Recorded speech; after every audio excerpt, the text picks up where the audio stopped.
ఆయన ప్రార్థన విని ఏ దూతనో పంపకుండా డైరెక్ట్గా ప్రభువే దిగొచ్చాడు. దర్శనమందు ప్రభు అతన్ని అననీయా అననీయా అని పిలిచాట. అంటే మనం రిక్వెస్ట్ చేస్తే, మనం కోరుకుంటే, మనం ప్రార్థన చేస్తే మన కోసం డైరెక్ట్గా ఆయనే దిగి వస్తాడు అనేది నువ్వు నమ్మలేకపోయినా అది ఒక నగ్న సత్యం. నిజమే. నీ రేంజ్ ఎక్కడ, ఆయన రేంజ్ ఎక్కడ? ఆయన రేంజ్ ఎక్కడ, నీ రేంజ్ ఎక్కడ? నిజమే, నువ్వు అనుకున్న తలంపు కరెక్టే. కానీ ఆయన రేంజ్ ఆకాశ మహాకాశాలు పట్టజాలని దేవుడు, కెరూబులు, శరాబులు, దూతల, మహాదూతల మధ్య మహిమ పొందే దేవుడు, డౌట్ లేదు. కానీ అంత గొప్పవాడైనా ఆయన మీ నాన్న, ఆయన మీ నాన్న, ఆయన మా నాన్న, మన నాన్న.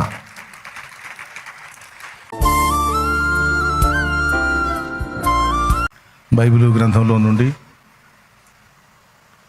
అపోస్తల కార్యములు 9వ అధ్యాయం ఒకసారి తీసుకోండి. 9వ అధ్యాయము 10-11 వచనాలు చదువుతున్నాను, చిత్తగించండి. దమస్కులో అననీయా అను ఒక శిష్యుడుండెను. ప్రభు దర్శనమందు అననీయా అని అతని పిలువగా అతడు, ప్రభువా ఇదిగో నేనున్నానెను. అందుకు ప్రభువు, నీవు లేచి తిన్నని దనబడిన వీధికి వెళ్ళి యూదా అనువాని ఇంట తార్సువాడైన సౌలు అనువాని కొరకు విచారించుము. ఇదిగో అతడు ప్రార్థన చేయుచున్నాడు. అతడు అననీయాను ఒక మనుషుడు లోపలికి వచ్చి తాను దృష్టి పొందునట్లు తల మీద చేతులుంచుట చూచి ఉన్నాడని చెప్పాను.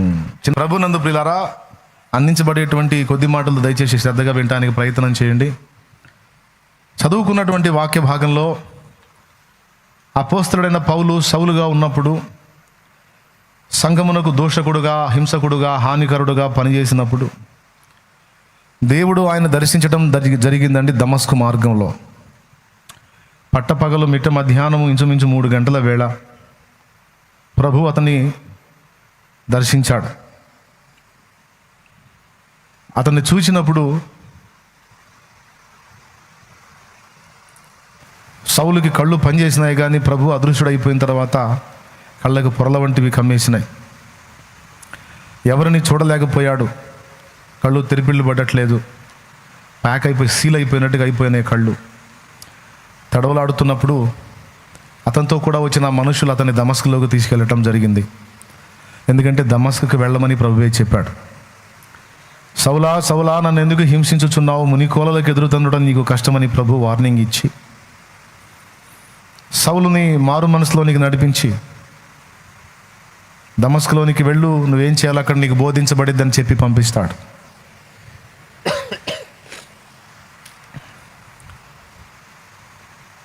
ఎక్కడికి వెళ్ళాలి ఆయనే చెప్పాడు. దమస్కులో తిన్నని దనబడిన వీధికి వెళ్ళి అక్కడ యూదా అనేవాని ఇంట తారుసువాడైన సౌలు బస చేశాడు. పౌలు ప్రార్థన చేస్తున్నాడు. అంతవరకు మితిమీరిన క్రౌర్యంతో దేవుని ప్రజల్ని ఇబ్బంది పెట్టి వారి ప్రార్థనా జీవితాన్ని చెడగొట్టి వారి విశ్వాస జీవితాన్ని చెడగొట్టడానికి నానా రకాలుగా తిప్పలబడిన సౌలు ఇప్పుడు మార్పు చెంది మోకాళ్ళుని ప్రార్థన చేస్తున్నాడు. ఎవరికి ప్రార్థన చేస్తున్నాడు? ఏ యేసునైతే నిందించి, దూషించి, విమర్శించి ఆయన పిల్లల్ని ఇబ్బంది పెట్టాడు, ఆ యేసుకే ప్రార్థన చేస్తున్నాడు ఆయన నామంలో. అయితే దమస్కులో సౌలు ఉన్న ప్రదేశంలో సౌలు ఏం చేస్తున్నాడో ప్రభు చూశాడు. ప్రభువా, నన్ను దర్శించావు, నా మనోనేత్రాలు వెలిగించావు, బాగుంది. కానీ నా భౌతిక నేత్రాలు మూతబడిపోయాయి. నేనేం చేయాలి? నీవే మెస్సియావని, అభిషిక్తుడవని, క్రీస్తువని నిన్ను నువ్వు బయలుపరుచుకున్నావు, అర్థమైపోయింది. పాత నిబంధన లేఖనాల్లోని ప్రవచనాలన్నీ నిన్ను గూర్చే రాయబడ్డాయని ఇప్పుడు నాకు గ్రహింపు కలిగింది. మరి ఇప్పుడు నాకు సత్యం అర్థమైంది. ఇంకా మిగిలిన విషయాలు నాకు ఎవరు చెప్తారు? ఇంకా నేనేం చేయాలో కర్తవ్యం నాకు ఎవరు బోధిస్తారు? నాయనా, నా సంగతి ఏమిటని మోకాళ్ళుని ప్రార్థనలో ఉన్నాడండి. బాగా వినండి, ప్రార్థన చేస్తున్నాడు. సౌలు బలహీనుడుగా ఉండి, కళ్ళు మూయబడినవాడుగా ఉండి, మనోనేత్రాలు వెలిగింపబడినవాడుగా ఉండి ఆయన ప్రార్థనలో ఉన్నాడు, దేవుని గోజాడుతున్నాడు. ఇది ఎవరు చూశారు? ఆయన ప్రార్థన చేయటం యేసయ్య చూశాడు. వెళ్ళి దమస్కులో ఆ ఇంట చేరి హాయిగా రెస్ట్ తీసుకోవచ్చండి, ఎందుకంటే కళ్ళు పనిచేయట్లేదు. బాయ్ కళ్ళు కనబడట్లేదురా, తలంతా తిరిగిపోతుంది, బుర్ర వేడెక్కుతుంది, నేను కాస్త నిద్రపోవాలరా, విశ్రాంతి తీసుకోవాలి అని పండుకోవచ్చు. కానీ పండుకోవాలా, ప్రార్థన చేస్తున్నాడు, ప్రభువా నా సంగతి ఏమిటని.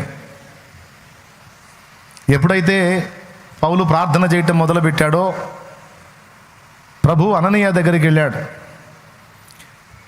సౌలు ఏం చేస్తున్నాడో చూశాడు. సౌలు ప్రార్థనలో ఉన్నాడు. ఆయన ప్రార్థన విని పౌలు దగ్గరికి వచ్చి పరిస్థితి గమనించిన ప్రభు ఇప్పుడు అననీయ దగ్గరికి పోతున్నాడు. ఎవరి పక్షంగా? పౌలు పక్షంగా, లేదా పాత జీవితంలో సౌలు పక్షంగా? పాత నిబంధనలో సౌలు వేరు. ఆయన బెన్యామీను గోత్రీకుడు, కీషు కుమారుడైన సౌలు. ఈయన కీషు కుమారుడు కాదు, ఈయన కూడా బెన్యామీను గోత్రీకుడే, కానీ వీళ్ళ తండ్రి వేరు. కొంతమంది తెలియక పాత నిబంధనలో సౌలు, కొత్త నిబంధనలో సౌలు ఒకడే అనుకుంటారు. ఎందుకంటే రెండు పేర్లు ఒకటే ఉంది కదా అందుకు. అట్లా కాదు నాయన, బైబిల్ జాగ్రత్తగా చదువుకోండి. పాత నిబంధనలో దావీదును తరిమిన సౌలు కీషు కుమారుడైన సౌలు. క్రొత్త నిబంధనలో సౌలుగా గుర్తింపబడిన వాడు అపోస్తలుడైన పౌలు. పౌలు పాత జీవితంలో సౌలు. ఇక్కడ నాకు బాగా సంతోషం కలిగించినటువంటి విషయం ఏమిటంటే, ప్రభువుకి చాలామంది దూతలు ఉన్నారండి. కోట్లాది దూతలు ఆయన సింహాసనం చుట్టూ ఉన్నారు, ఒకరిద్దరు కాదు. అందులో సమాచార దూతలు ఉన్నారు, పరిచారక దూతలు ఉన్నారు, కెరూబులు ఉన్నారు, 6 రెక్కలతో ఎగిరే శరాపులు ఉన్నారు, మస్తు మంది ఉన్నారు. కానీ సౌలు విషయంలో లేదా పౌలు విషయంలో పౌలు పక్షంగా అననీయ దగ్గరికి ఈనబోతున్నాడు. సాక్షాత్తు ప్రభువే పోయాడు. పోయి అననీయాని పిలుస్తున్నాడు. అననీయ, అననీయ. ఆయన, ప్రభువా చిత్తము నాయన, నీ దాసుడు ఆలకించుచున్నాడు, సెలవిమ్ము అన్నాడు. అననీయ, నీవు లేచి తిన్నని దనబడిన వీధికి వెళ్ళి యూదా అనువాని ఇంట తార్సువాడైన సౌలుని గురించి విచారించు నాయన.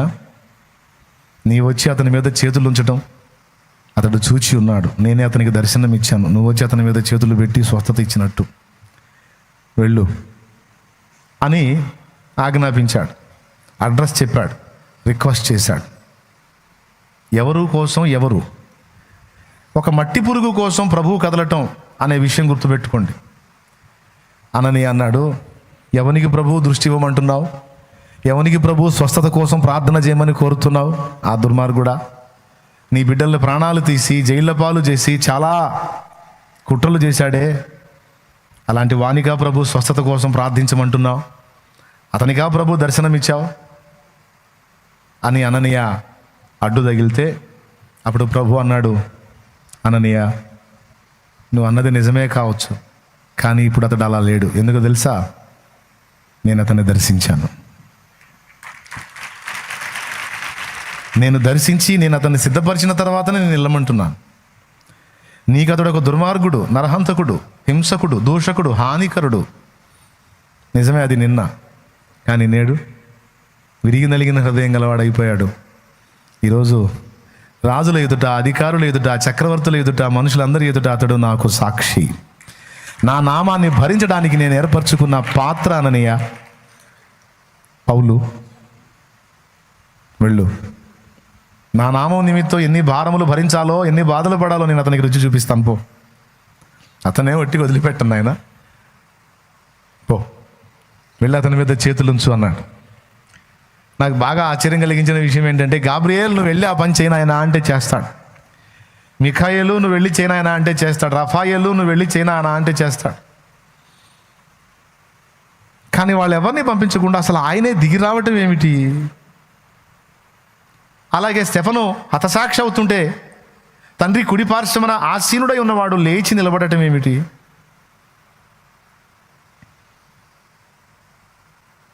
అసలు ఆయన అలా స్పందించాల్సినంత అవసరం ఏంటి? ఆయన ఎక్కడ, మనం ఎక్కడ? మన స్థాయి ఎక్కడ, ఆయన స్థాయి ఎక్కడ? కానీ ఆయన హృదయంలో మనల్ని ఎంత ప్రేమిస్తాడండి, ఎంత గౌరవిస్తాడండి యేసయ్య. నాకు తెలిసి పౌలు ప్రార్థన చేసుకుంటాడు, నాయనా నన్ను దర్శించావు, నా మనోనేత్రాలు వెలిగించావు. తరువాతి కర్తవ్యం నాకు బోధించడానికి ఎవరున్నారు ప్రభు? నన్ను దర్శించినట్టే ఆ వ్యక్తిని కూడా దర్శించి, ఎవరి ద్వారా నాకు కంప్లీట్గా సత్యం బోధపడుతుందో, ఎవరి ద్వారా నేను స్వస్థత పొందుతానో, దయచేసి నాయన నువ్వే ఈ కార్యం జరిగించమని నా ప్రభువుకి విన్నవించుకొని ఉండొచ్చు పౌలు. ఆయన ప్రార్థన విని ఏ దూతనో పంపకుండా డైరెక్ట్గా ప్రభువే దిగొచ్చాడు. దర్శనమందు ప్రభు అతన్ని అననీయా అననీయా అని పిలిచాట. అంటే మనం రిక్వెస్ట్ చేస్తే, మనం కోరుకుంటే, మనం ప్రార్థన చేస్తే మన కోసం డైరెక్ట్గా ఆయనే దిగి వస్తాడు అనేది నువ్వు నమ్మలేకపోయినా అది ఒక నగ్న సత్యం. నిజమే, నీ రేంజ్ ఎక్కడ, ఆయన రేంజ్ ఎక్కడ? ఆయన రేంజ్ ఎక్కడ, నీ రేంజ్ ఎక్కడ? నిజమే, నువ్వు అనుకున్న తలంపు కరెక్టే. కానీ ఆయన రేంజ్ ఆకాశ మహాకాశాలు పట్టజాలని దేవుడు, కెరూబులు, శరాబులు, దూతల, మహాదూతల మధ్య మహిమ పొందే దేవుడు, డౌట్ లేదు. కానీ అంత గొప్పవాడైనా ఆయన మీ నాన్న, ఆయన మీ నాన్న, ఆయన మా నాన్న, మన నాన్న.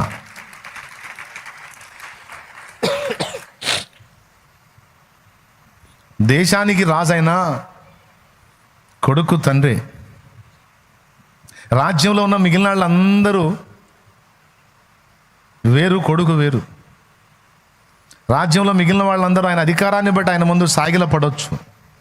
కానీ కొడుకు చనువు, పోయి ఒళ్ళో కూర్చోవచ్చు, పోయి నాన్నని హగ్ చేసుకోవచ్చు, నాన్నను ముద్దాడవచ్చు, నాన్న చల్లని కౌగిలిలో సేద తీరొచ్చు. నాన్న ఏందిరా అనడు. కొడుకు వెళ్ళి నానాని తండ్రిని హగ్ చేసుకుంటే, ఏ పో వెధవా ఎవడ నువ్వు అనడు. ఏమి నా కుమారుడా అని దగ్గర తీసుకుంటాడు. గుండె చెదిరిన వేళ నానాని పోయి హగ్ చేసుకుంటే గద్దించడు. భయపడకు బిడ్డ, ధైర్యంగా ఉండు, నేను ఉన్నాను కదా, ఎందుకు భయపడతావని నిన్ను హక్కున చేర్చుకుంటాడు ఆయన.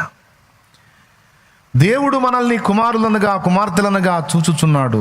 ఆయన మనల్ని ప్రేమిస్తున్నాడు. ప్రభు నువ్వు రిక్వెస్ట్ చేస్తే నీ కోసం ఆయనే దిగి వచ్చి, ఇప్పుడు సౌలు సామాన్యుడే, అననీయ సామాన్యుడే, వీళ్ళేం పెద్ద దేవుడి కంటే గొప్పవాళ్ళ?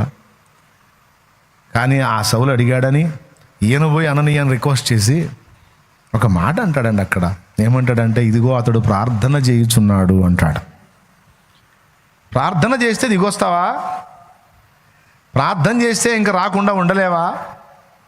ప్రార్థన చేస్తే కదిలిపోతావా? నిన్ను అడిగితే ఆగవన్నమాట. అవుననే చెప్తున్నాడు ప్రభు. ఎందుకు వచ్చావు నాయన నువ్వే దిగొచ్చావు అంటే ఏం చేద్దాం నాయన? ఆయన ప్రార్థన చేస్తున్నాడు.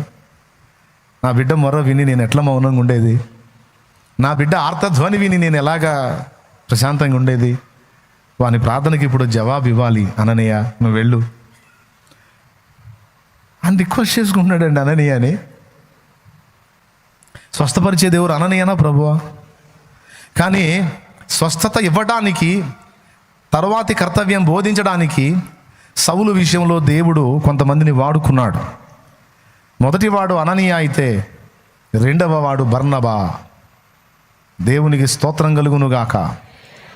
మొదటివాడు అననీయ అయితే రెండవ వాడు బర్నబా. సరే, బర్నబాని తర్వాత ధ్యానిద్దాం, బర్నబా సంగతి ఏందో. ఇప్పుడు అననీయ విషయంలోకి వచ్చేటప్పటికి అతడు ప్రార్థన చేస్తున్నాడు. నువ్వు వెళ్ళి అతని మీద చేతులు ఉంచు, నేను స్వస్థపరుస్తాను అన్నాడు. కొర్నేలికి ప్రత్యక్షమయ్యేమో పేతుని పిలిపించమన్నాడు. అన్నాడా?